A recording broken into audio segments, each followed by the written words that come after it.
Februar 2023 und da möchte ich wieder ein neues Video machen, und zwar werde ich dieses wahrscheinlich Selbstbekenntnis nennen. Das ging mir gerade so durch den Kopf. Zu sich selber stehen. Zu sich selber stehen und Selbstbekenntnis bedeutet auch, dass man zu seinen Schwächen steht, zu seinen Fehlern, zu dem, was man vielleicht falsch gemacht hat im Leben, was sich als falsch erwiesen hat im Laufe der Jahre, oder das, was von Anfang an klar war, dass es falsch war. Man hat es aber trotzdem getan. Und da möchte ich einfach sagen, dass niemand von uns, kein einziger Mensch ist ohne Schuld.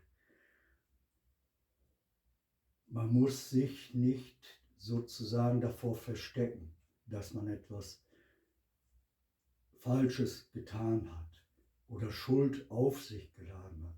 Schuld auf sich laden dadurch, dass man etwas Falsches gemacht hat, etwas, wovon man weiß, es ist verkehrt, sozusagen, oder ob man das jetzt als Sünde beschreibt, bezeichnet oder als Verbrechen, als Vergehen, das ist jetzt mal egal.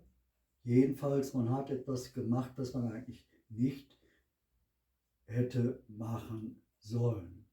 Und diese Schuld, dass man es trotzdem gemacht hat, ist etwas, was man auf sich lädt. Es ist eine Last, die man auf sich packt.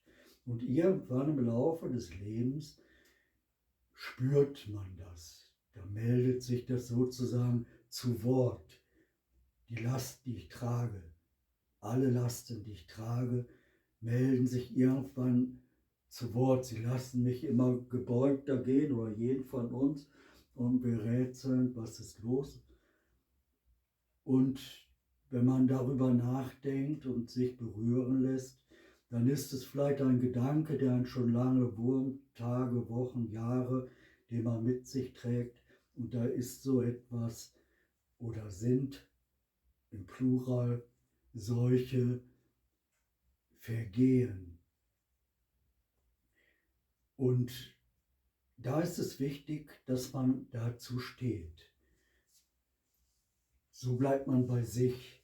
Selbstbekenntnis. Sich selbst dazu bekennen, sich nicht verstecken davor, vor dieser Wahrheit, weil die Wahrheit ist wichtig und es gibt nur eine einzige Wahrheit, das ist die Wahrheit.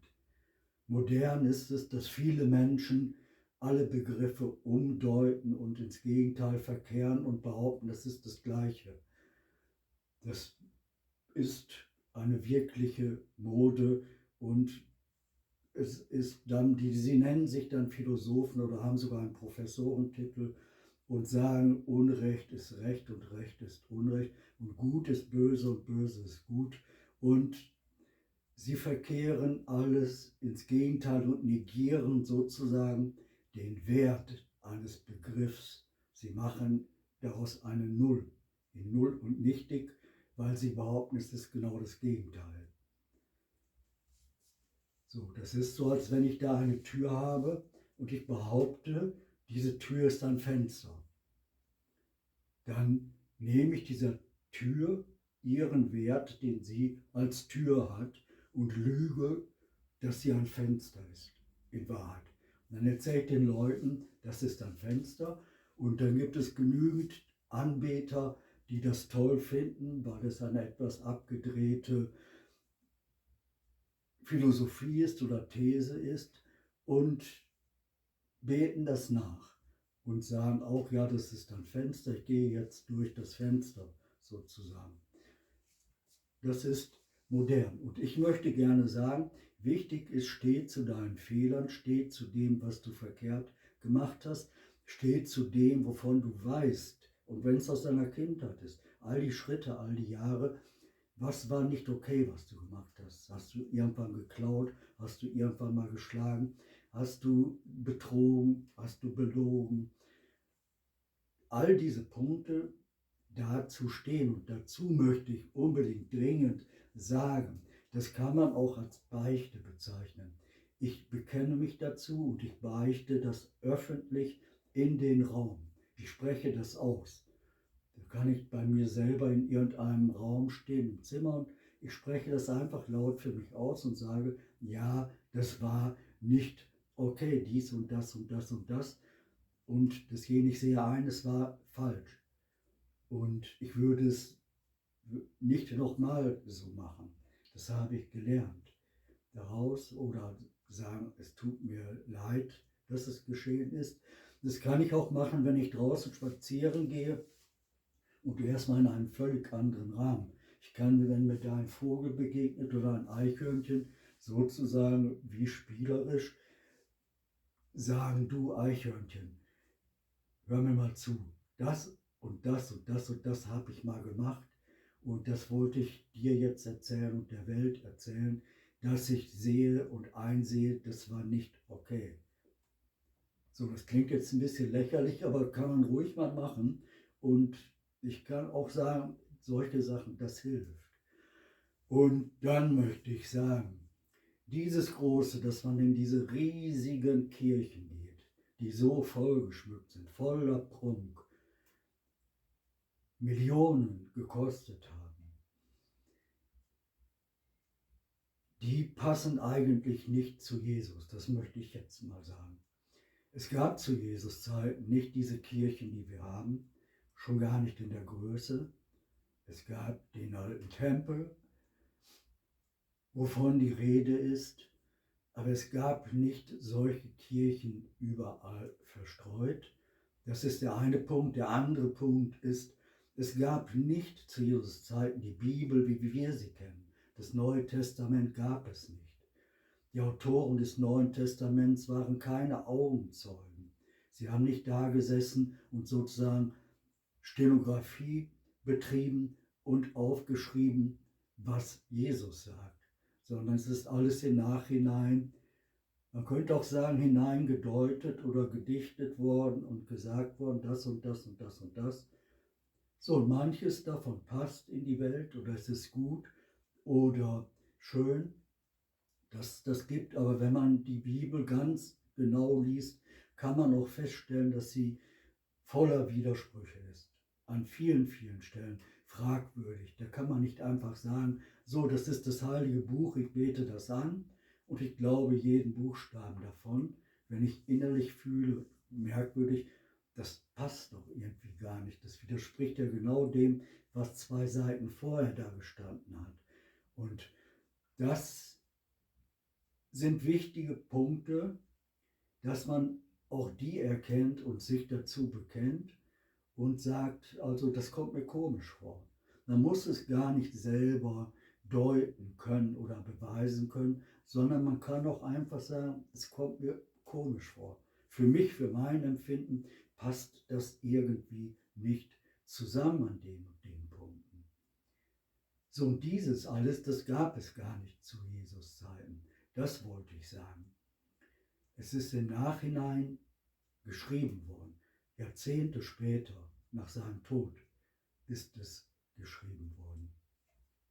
Das wollte ich sagen. Dann wollte ich sagen, für alle, die sich in irgendeiner Form schuldig fühlen, weil sie etwas falsch gemacht haben, im Fehler. Erstens, es gibt keinen Menschen, der keine Schuld auf sich geladen hat. Das ist der eine Punkt. Der andere Punkt ist, Jesus war nie auf der Seite der heilig gesprochenen Elite in der Gesellschaft, die angebetet wird und glorifiziert wird und da ganz oben steht, sondern er stand immer auf der Seite der Verlorenen, derer, die ausgeschlossen sind aus der Gesellschaft, weil sie vielleicht Diebe waren, weil sie Hurerei betrieben haben, weil sie dem Suff verfallen waren, weil sie gebrechlich waren, krank waren. Auf der Seite hat er gestanden und sich für sie eingesetzt. Und das möchte ich allen sagen, die in unserer Gesellschaft unseren Werten entsprechen wollen. Und sie wollen da ganz, ganz oben in der Gesellschaft stehen, was die Anerkennung betrifft, quasi angebetet werden. Und dazu machen sie das, was alle machen sollen, was ihnen indoktriniert wird, sozusagen: befolge allen unseren Regeln. Verdiene so viel Geld wie möglich und gebe so viel Geld wie möglich aus. Kaufe dir so viel tote Dinge, wie es geht, und kaufe das und das und das und das. Und wenn du schon 1000 Dinge hast, kaufe noch 1000 Dinge, und damit treibst du uns immer höher und machst uns immer reicher, immer reicher. Nicht zu denen gehören und meinen, man muss dem entsprechen, sondern merken, wenn ich das alles einfach so mache, geht es auf Kosten des Charakters. Wo ist mein schöner Charakter? Wo sind meine schönen Träume? Wo sind meine schönen Ideen?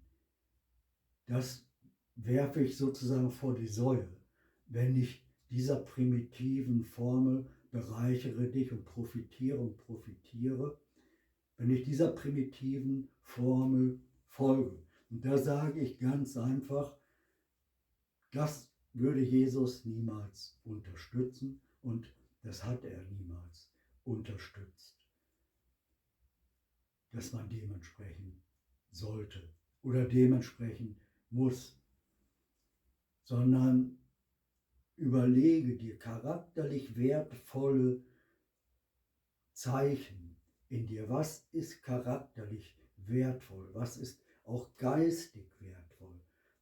Wo merkst du, oh, das ist ein tolles Ziel, eine tolle Orientierung, das ist eine tolle Ebene, dass ich mich da geistig beschäftige, und in dieser Ebene, auf dieser Ebene begegne ich anderen, die Geist produzieren und denken und deuten und interpretieren und sich austauschen über Erlebnisse, Erfahrungen. Und das ist etwas sehr Wertvolles im Vergleich zu dem, dass ich immer nur scheffel. Und wie heißt es so schön in der Bibel? Man könnte ja mal sagen, okay, vielleicht trifft das so zu. Da haben wir das Gleichnis von dem Kamel und dem Nadelöhr, wo es heißt, eher geht ein Kamel durch ein Nadelöhr, als dass ein Reicher in den Himmel kommt. Und das ist eine These, die sozusagen schon damals all dieses in Frage stellt. Das Scheffeln und Glauben, man muss scheffeln, dass es dem Menschen angeboren ist, dass er immer scheffelt. Man missachtet die dieses nicht befolgen oder scheitern in einer Gesellschaft, in der man Geld scheffeln muss. Sie können kein Geld scheffeln.